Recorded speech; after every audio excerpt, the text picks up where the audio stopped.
I sipped my coffee, desperately trying not to stare at the plain gray cubicle walls, but instead focus on the postcard of Hawaii. It was pinned to the center of my corkboard.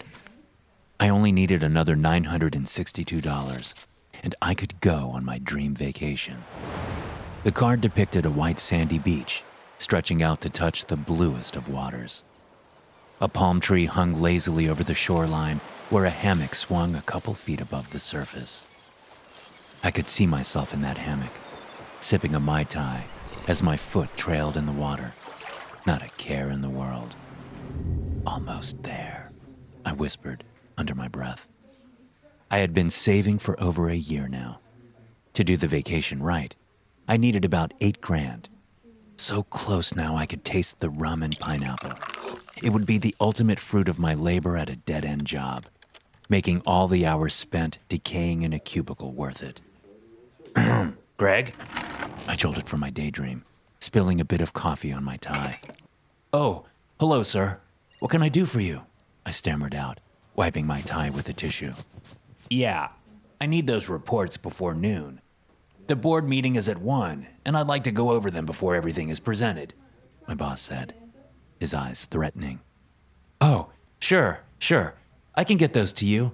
They're done, actually. I just need to polish them up real quick, and I'll have them over to you. Make sure that you do. I gave him a thumbs up, and then the middle finger behind his back as he spun around. Smug prick. I spent countless hours making him look good in meetings. The least he could do was say thank you.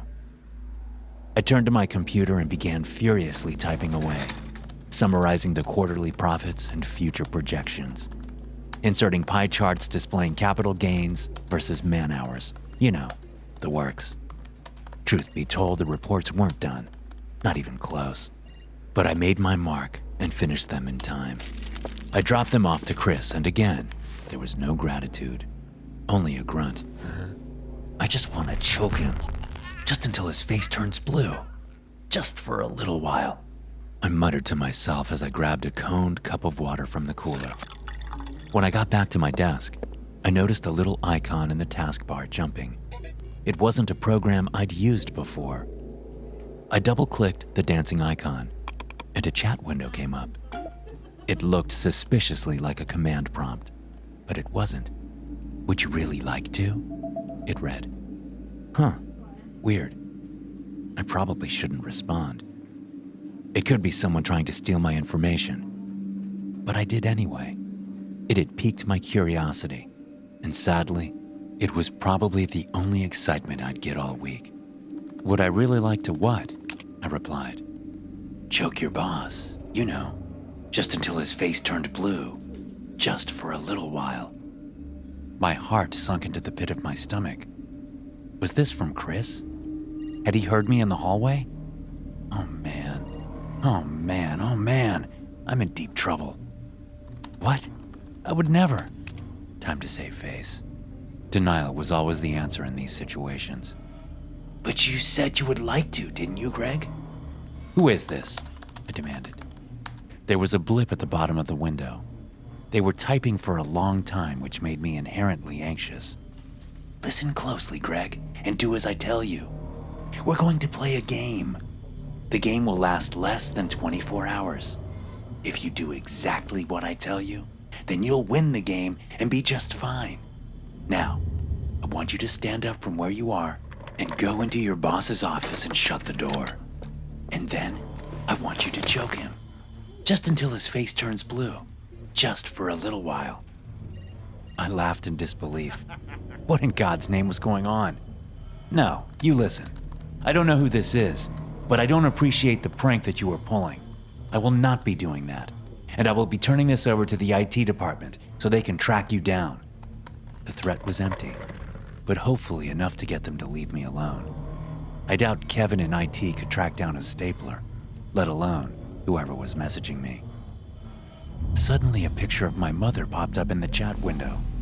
She was in her kitchen slicing a cucumber on a cutting board. It looked like someone had taken it from the outside, from her front yard. You have 3 minutes to do it, or I'm walking into your mother's house and putting 2 bullets into the back of her head." My mouth went dry, and my heart raced. "You wouldn't," I typed. Another picture uploaded to the chat. It was a picture of her stirring some rice at the stove with a wooden spoon, and a gloved hand was holding a pistol with a silencer aimed at the window. 2 minutes and 33 seconds. Tick tock, Greg. Static filled my brain. I didn't know what to do. I called his bluff, and he assured me the threat was real. But would he actually pull the trigger and kill my mother? I wasn't sure, but I couldn't chance it. I walked to Chris's office. My knees were weak and my hands shook with fear. I stood in the doorway like a loon, unsure of how to speak. "What do you want, Greg? I'm about to head into the board meeting." He regarded me with impatient irritation. I crossed the room to stand in front of him. "Yes?" he huffed.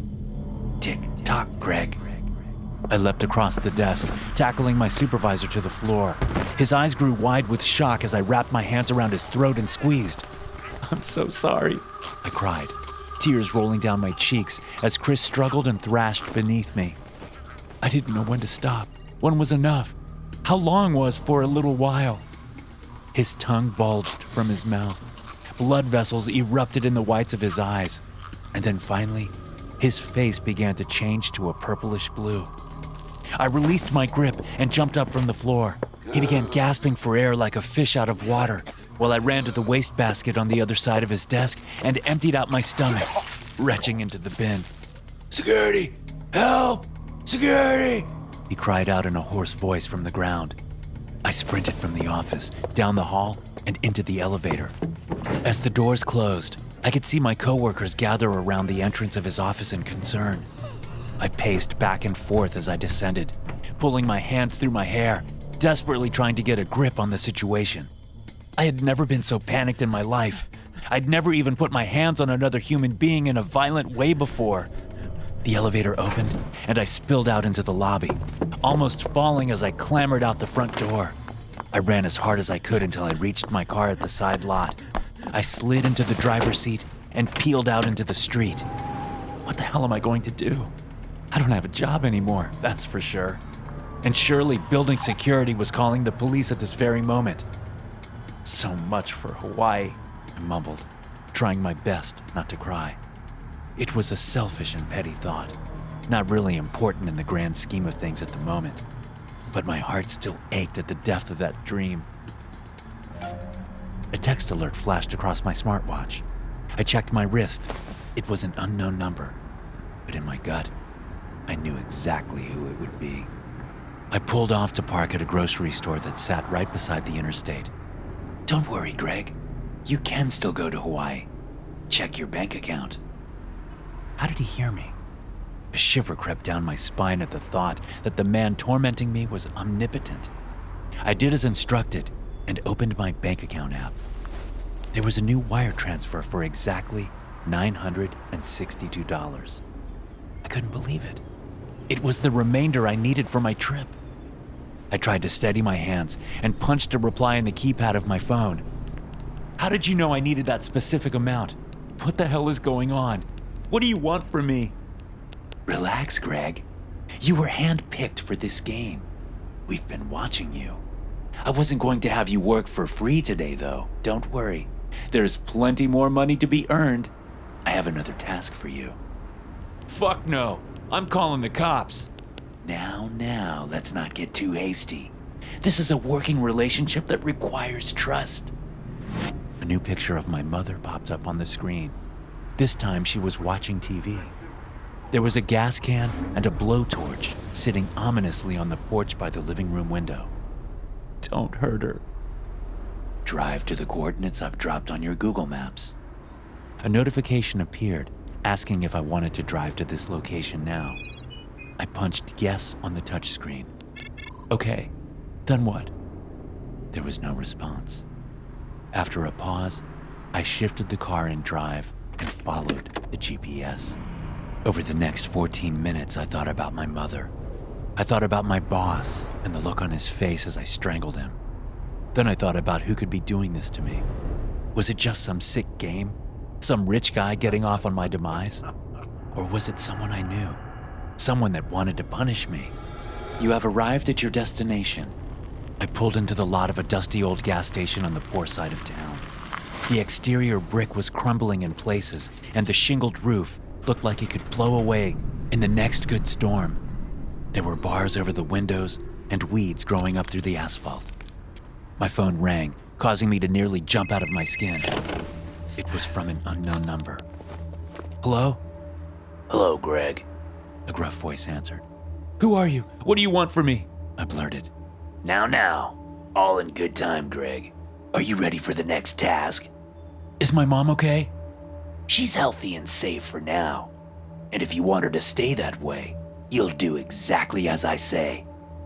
Reach under your seat and grab what's taped underneath. Let me know when you have it. I did as I was told and reached beneath the driver's seat. I could feel something duct taped to the slide bar. With a couple of tugs, it came free. When I brought it to my lap, I gasped in surprise. I'll take it you found it then? He asked. Yes, I stammered. Good. It's a .38 revolver. It's loaded with hollow points. There is no safety, so don't put your finger on the trigger unless you intend to fire. A slight ringing resounded in my ears as I held the cold piece of steel. It was small but menacing. I'd never held a gun before. For the next part of the game, I want you to go inside the gas station, hold the clerk at gunpoint, and ask for all the money in the register. What? You want me to rob the place? Suddenly, I couldn't control the volume of my voice. Easy, Greg. The cashier is just an old woman. She won't put up a fight. I don't think I can.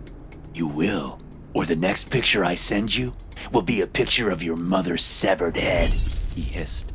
I tried to swallow but couldn't. My throat felt as if it were closing up. Okay. I relented. Good boy. You have 5 minutes. Text me when it's done. Click.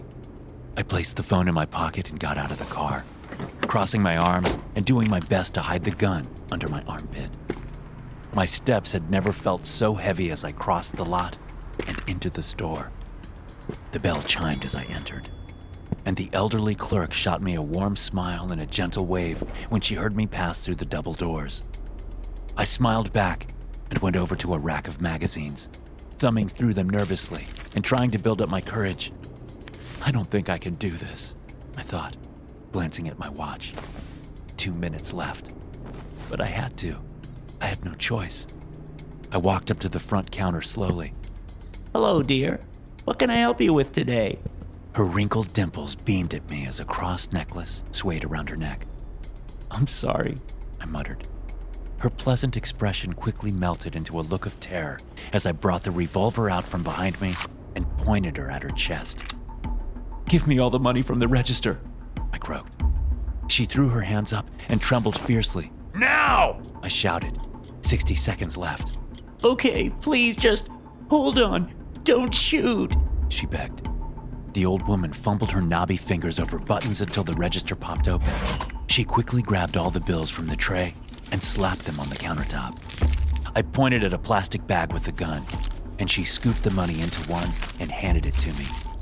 Thank you, I said, giving her an apologetic look before dashing out of the gas station and back to my car. As I fired up the engine, I could see her grabbing a phone from the wall, dialing the authorities, no doubt. I smashed the gas pedal and floored it out of the lot and onto the road.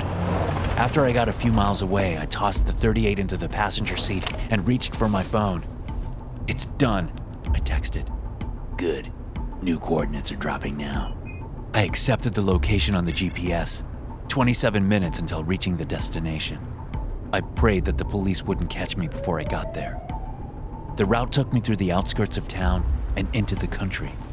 Corn towered over the road like green barriers. I was careful not to speed so as not to draw unwanted attention. The last thing I needed was to be pulled over with a sack of money and a gun in my car. This entire time, I had been in a state of shock and disbelief, almost denying that this was really happening, and it was all a bad dream, that I'd wake up at any moment in my bed. But now I was starting to accept reality and truly appreciate the gravity of the situation I was in. My life was over, to put it bluntly. Even if I survived this game, I've committed serious crimes today, and there were more to come as I was sure of it. My cousin Ryan had been to prison. He told me about it once at a family get-together. The important thing was to never act like you were scared, he said. Even if you were on the inside, never show it. The problem was, I wasn't built for prison. I was 160 pounds, soaking wet, a toothpick. You have arrived at your destination. I pulled up to a tiny used car lot out in the middle of nowhere. Old, rusted Chevys sat rotting in the lot. There were a couple of nicer cars amongst the relics, though. A pair of shiny Dodge Chargers looked amiss in the circle of junk. An alert crossed my phone screen for a new bank wire transfer of $5,000. I shook my head. It did nothing for me, like I'd ever be able to spend it. "I'm here," I texted. The phone rang again. "Yeah, what now?" I spat. Ah, Greg, are you not enjoying our little game? The voice on the other side teased. No, I'm not. Understandable, I guess. Hard for someone that's lived such a vanilla life to enjoy the thrill. What the hell am I doing here? My fear was turning to anger, to impatience. Straight to business, then. I want you to walk into the office of the car lot, take the money to the man who is working there, and buy drugs with it. He's expecting you. The dealership is a front for drug trade and money laundering. You've got to be kidding me, I thought, shaking my head. And Greg? Yes?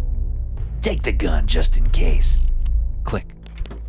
I spilled out of my Honda and tucked the gun into my waistband like I'd seen them do on TV, then grabbed the bag of cash and walked up to the office, which was more like a shack than anything. The door opened as I climbed the steps. A portly man with a long beard ushered me inside. Are you Greg? He asked. Yes, I'm here to pick up, I answered. Have a seat. He pointed at a rickety old office chair. I sat down as he did behind his desk. He reached into a drawer and pulled out a sandwich bag full of blue pills. I placed the sack of cash on his desk. How much is in there? He asked. I'm not sure, I shrugged. I never thought to count it. Jesus Christ. Make me do everything, why don't you? He snarled, grabbing the sack and dumping it across the desk. He counted the bills in stacks. Once he was done, he slid me back 2 20s. Keep it as a tip. He smiled and handed me the pills just as his phone rang. Yellow, he answered. I watched his smile slowly fade as I shoved the bag in my pocket. It quickly became a frown as he glanced at me multiple times. Yeah, I'll take care of it, he said as he hung up. Is there a problem? I asked. No problem. Say, I gotta use the head. Let me take a leak and then I'll walk you out. He smiled again, but I could tell it wasn't genuine. His eyes were different.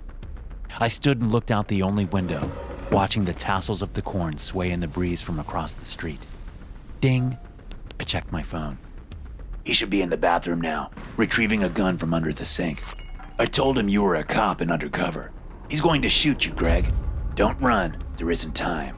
Kill or be killed. The choice is yours. Just as I finished reading the text, I heard the bathroom door click and start to open. I didn't have time to think before a bullet whizzed over my shoulder. I dove behind the desk and fumbled for the revolver in my waistband. I nearly dropped it as 2 more rounds struck through the desk, narrowly missing my head. The man shot several more times. One grazed my leg, causing me to cry out in pain. When he finally stopped to reload, I popped over the desk and blindly emptied all 5 rounds from the cylinder. He crumpled to the floor as 2 hit his chest. I got incredibly lucky. Over the ringing in my ears, I could hear a strange sucking noise as he tried to breathe through punctured lungs. I watched him twitch and rattle for a moment before he went completely still. I lost it. I screamed over and over again until my throat was raw. Finally, I came to my senses and barreled through the door and back to my car. Gravel spun out from the tires as I took off, speeding through the back roads. I squeezed the steering wheel so hard my knuckles were white.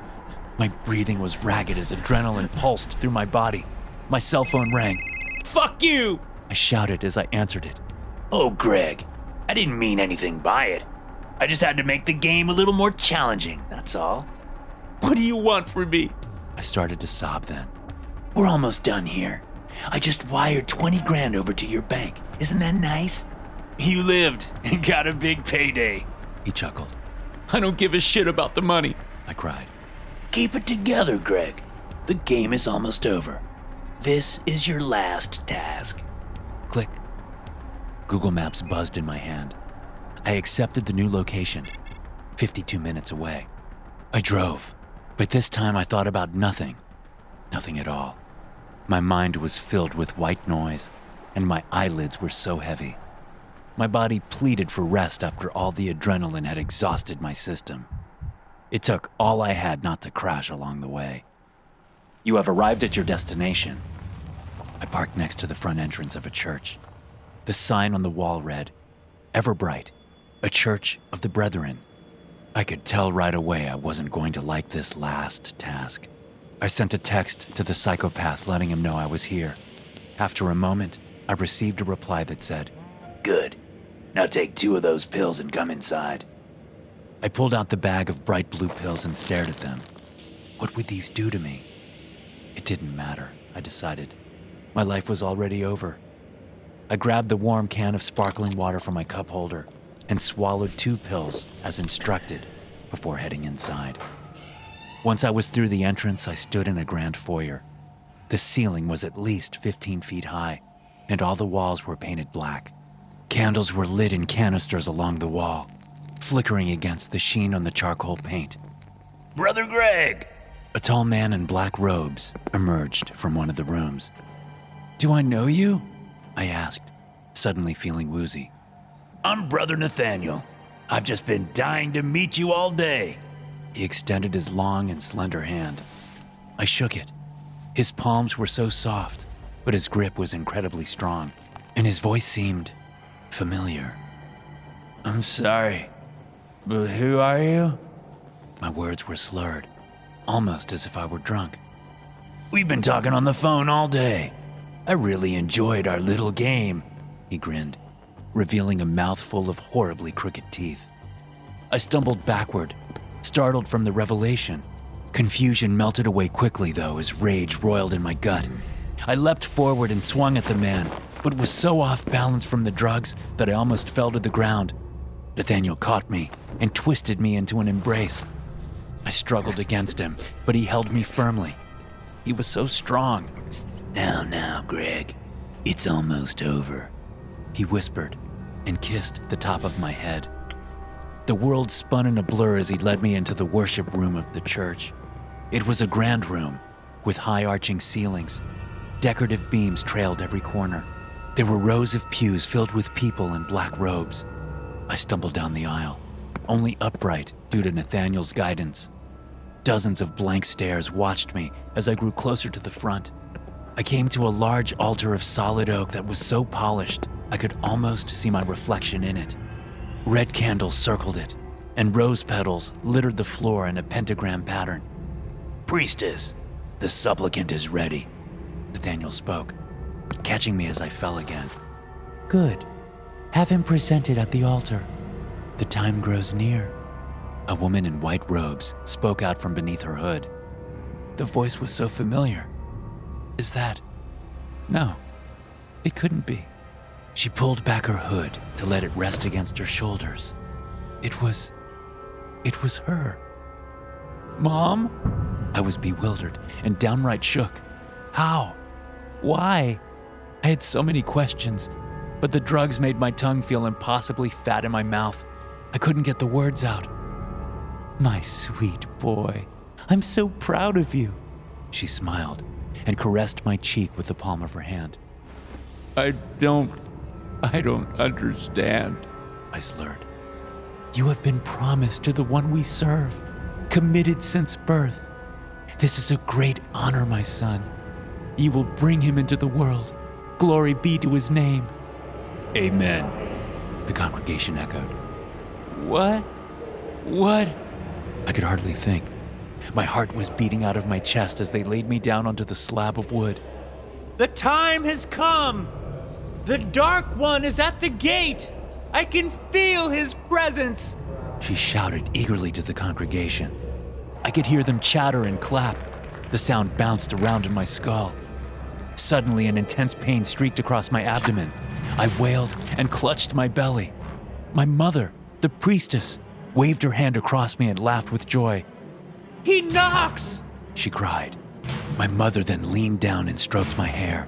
Tears of joy streamed down her face. "You see, my son, we had to ready the vessel for his arrival. You were too innocent before. But after Nathaniel had you play the game that I had invented for you, you became unclean. Your morals were washed away, and your soul was tarnished. We had to elicit a certain amount of corruption within you so that the master could come through the gate. Mom, why?" I sobbed. She didn't answer, only kissed my forehead and stood at my side, chanting. Soon the entire congregation began chanting, repeating her words in a language I didn't understand. Unbearable pain ravaged my body as I squirmed on the altar. I begged and pleaded, but it fell on deaf ears. I pulled up my shirt and saw my skin pull from one direction to the other, like an elastic putty. I could feel something shredding my intestines with tooth and claw. Blood rose in my throat, threatening to kill me by asphyxiation. With one mighty push, a massive black claw erupted from my stomach. Blood spurted from my mouth as I gave one final cry. The last thing I saw was my mother, the twisted joy on her face. Before everything went black, I slipped into the vastness of the void, and there was nothing. Thanks for listening. If you enjoy these stories, be sure to subscribe to the podcast and check out some more of my episodes here.